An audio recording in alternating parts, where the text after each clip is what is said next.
All right, Will from UTV Outlaws. Something that we're often talk about and are asked about is paddle tires out in the dunes.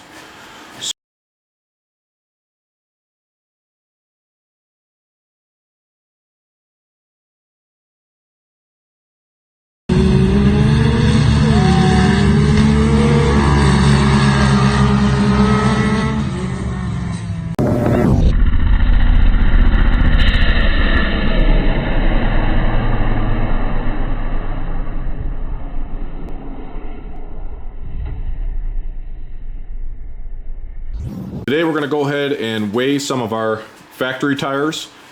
Keep in mind that the factory tires are relatively lightweight for being a dirt tire. I mean, once you start getting into bead locks and wider tires, that's really when things, escalate in weight. So this is, what is this, a front? Yeah. This is a front. This is a front 29. Bighorn. I mean, you're looking at, let's call it 27 point... No, 37. Or 37.8.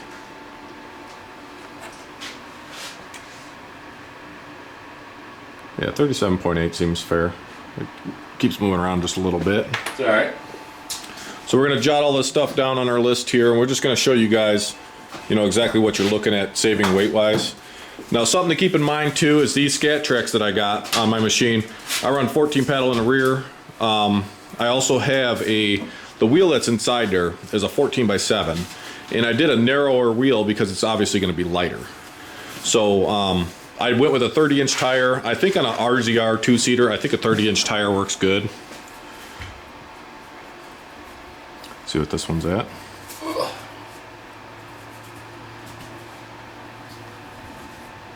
The strap's a little big.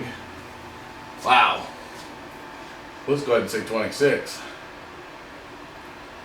25.9, let's say. Yeah.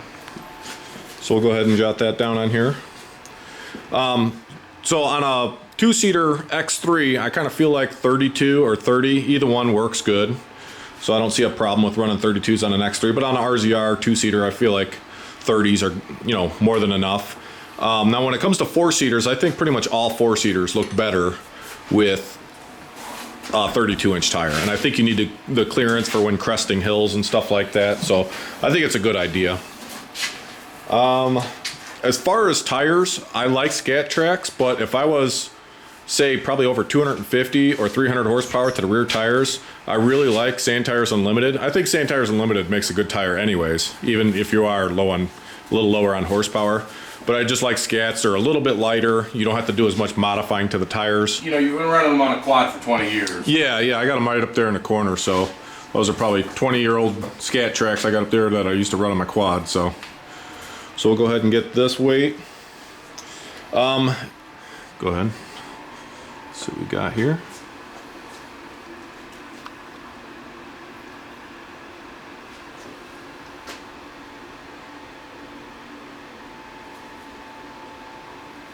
Touched it. Yeah, I was trying to stop it. Yeah, it's just rocking. That's why it keeps changing. So we'll say 44.5. Seems to be fair. So, another thing too is if you're near stock horsepower on an X3 or if you're near stock horsepower on an RZR and you're with a set of Scats, 30s, let's just say, I think if you went with a 10 paddle or 11 paddle, I think that's more than enough. If, you're obviously bumping up, you're, a stage 5, stage 3, anything like that, you want to start looking into probably doing a little bit more paddles. I like to be a little bit over paddled because you never plan on having more horsepower and then you end up wanting more horsepower later on. So I'd rather have too much paddles than not enough because then you're not kicking yourself in the butt later on.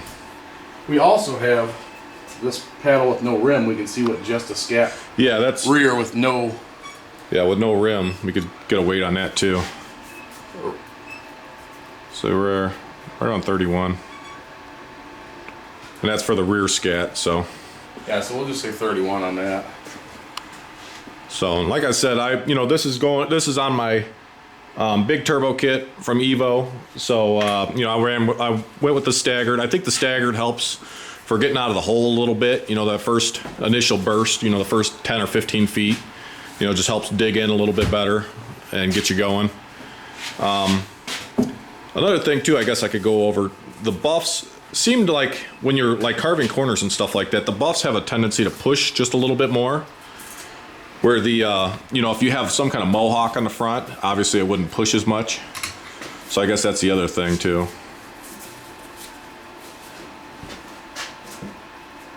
See what this one weighs. Oh, that makes it easier. A lot easier. Yeah, try to stop the rocking. So this is just a scat track, obviously. You know, you're roughly 20.2. Yeah, hold on. Yeah, it keeps going down. So we'll just say 20 pounds even. There we go. So you want to jot that down on there? So we'll go ahead and total this up and see if we have any more talking points that we want to hit, and we'll be back just a second. So this scat track that's hanging up here too, this is going on my dad's tailing. So it's a narrower tire, but it's also a 14 paddle. So kind of the same thing. He thought, you know, if you're going to go ahead and add a turbo to this thing eventually, I'd rather go with something with more paddle tires. So I guess another talking point too is there's more than just Scat Track and STU that make tires. Tusk also makes a pretty viable tire. So does CST. They're both relatively lightweight. They're going to still probably be a little lighter than the factory tires. All right, so based on that, our calculations here, there's about a 51-pound difference between those. So the Bighorns come out. This is, you know, assuming the same, you know, the opposite side will weigh the same. So this is a whole set. So all 4 Bighorns, front and rear, factory tires, versus the Scat Tracks front and rear that we just weighed. So the ones that are on my machine. And like I said, mine are, you know, 14 paddles. So I mean, they got quite a bit of paddle on there, so they're going to weigh a little bit more than like a 10 paddle or anything like that. So, but you got a 51-pound difference. So another thing that they talk about is same thing as, you know, you can see I got a Mustang over here on drag slick. So kind of the same thing. You know, obviously any weight that you could take off the drivetrain itself and weight in, you know, drive shafts, tires, wheels, anything like that is going to gain you more than taking things off in other places. And I guess the ratio is roughly 4-to-1 or 5-to-1. So really 51 pounds off of your drivetrain, let's call it, is going to be equivalent of about 200 to 250 pounds off the total machine. And as far as acceleration and stuff like that. So another thing to keep in mind too is anytime you lighten something, you obviously gain horsepower, you gain power to weight ratio. You gain, like, you're not going to go through as many parts. It's way easier on a drivetrain. Yeah, it's way easier pretty much on everything. So we'll go ahead and give our final thoughts here, and then that'll be it for this video. All right, another thing that we talked about just briefly there is I have 14x7 rims on that. The bigger the rim, obviously the more weight.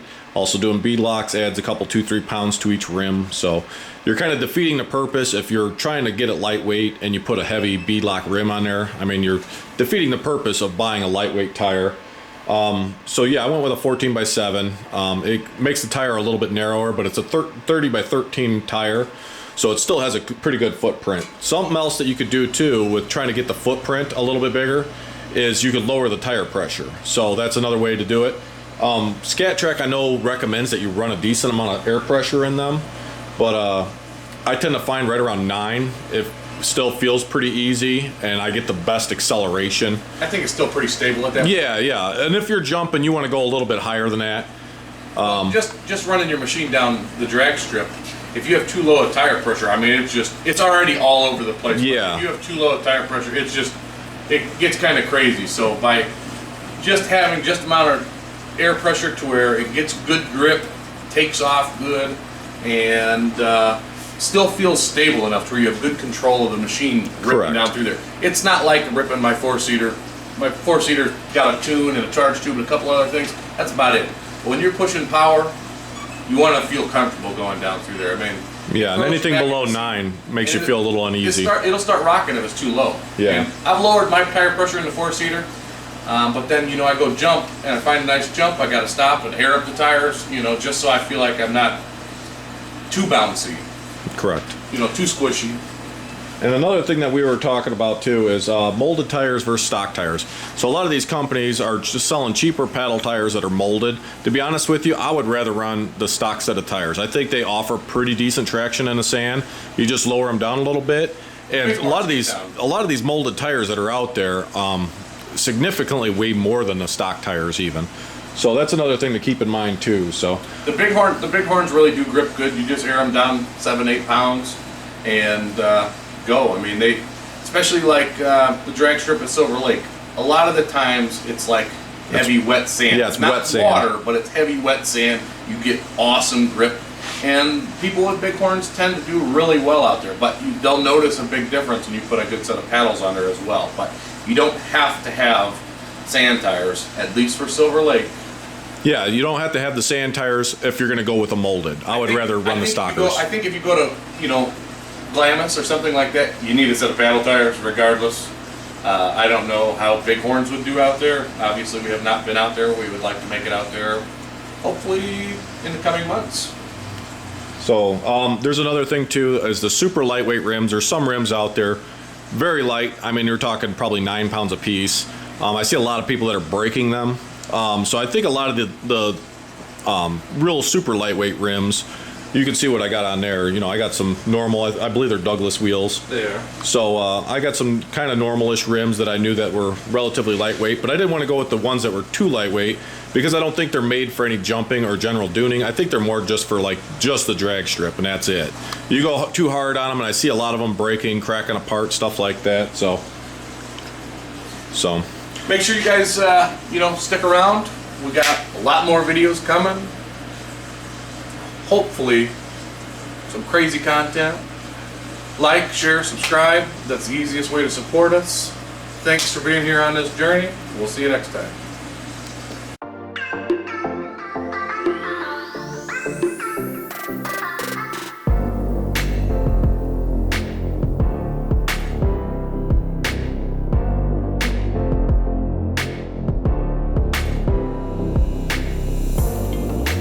So we had 2 of these trailers built. We built both of them same size, a little bit different. I think this is 2x5 frame. It goes all the way back with 5,200-pound axles, which is kind of overkill, but we wanted to be able to haul, the Mustang or the Jeep or whatever we might have wanted to put into these trailers. Since then, I've sold mine and bought a toy hauler, which we'll do a video on later, but yeah, so we both basically had to say close to the same thing built. That way we could both have toy haulers / enclosed trailers for multi-use. But this is 2x5 frame, and then it's got a Z channel, like maybe a 3/16 Z channel instead of a 2x5 slats in the center to support the floor.